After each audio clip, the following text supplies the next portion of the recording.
Hello friends, welcome to my new vlog. আজকে রবিবার। গ্যাসটা কাল রাতেই শেষ হয়ে গেছিলো, তখন আর চেঞ্জ করা হয়নি কারণ রান্নাও হয়ে এসেছিলো কমপ্লিট। তাই সকালবেলা ঘুম থেকে উঠেই আগে গ্যাসটা পাল্টে নিচ্ছিলাম। আমি এখানে একটু চেষ্টা করছিলাম যদি পারি, কারণ বর এখন ঘুমাচ্ছিল। তারপর পারলাম না, শেষ পর্যন্ত ওকে ডাকতেই হলো। এসে গ্যাসের এটা লাগিয়ে দিল, হয়ে গেছে লাগানো। এবার চলেছি সকালে ব্রেকফাস্ট বানাতে। আজকে সকালে বানাবো লুচি আর লাল লাল আলু, ঝাল ঝাল আলুর তরকারি।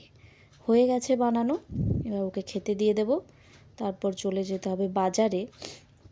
বাজার থেকে চলে এসেছি। এখানে কী কী এনেছি চলো তোমাদের একবার দেখিয়ে দিই। রোদের জন্য তো ছাতাটা নিতেই হয়। এখানে ছিল পুঁই শাক, আর তার নিচেই ছিল মাছ আর মাংস। আজ বাজার থেকে চিংড়ি মাছ, পাঙাশ মাছ, দুটো মাছ এনেছি। আর এখানে দেশি মুরগির মাংস। মাংসটা এতই লাল, তাই আমি দেখছিলাম পুরো খাসি মাংসর মতোই লাগছে দেখতে। এখানে মাছগুলো ধুয়ে নুন হলুদ মাখিয়ে নিয়েছি।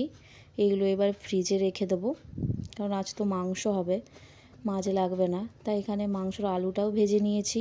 এখানে মশলাটাও কষানো হয়ে গেছে। মাংস কালারটা কিন্তু খুব সুন্দর এসেছে। দেশি মুরগি হতে একটু সময় লাগে। আর হবে পুঁই শাকের তরকারি, তাই পুঁই শাকটা কেটে এখানে বড়ি দিয়ে তরকারিটা হবে, তাই বড়িটাও ভেজে নিচ্ছিলাম।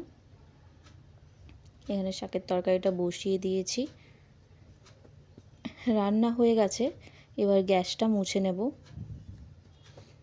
রান্নার সময় গ্যাসে অনেক তরকারি মশলা পড়ে যায়, তাই গ্যাসটা মুছে নিলাম। সন্ধ্যাবেলা রেডি হয়ে গেছিলাম, এই কতগুলো জামা প্যান্টের পিস ছিল এইগুলোকে কাটাতে দিতে।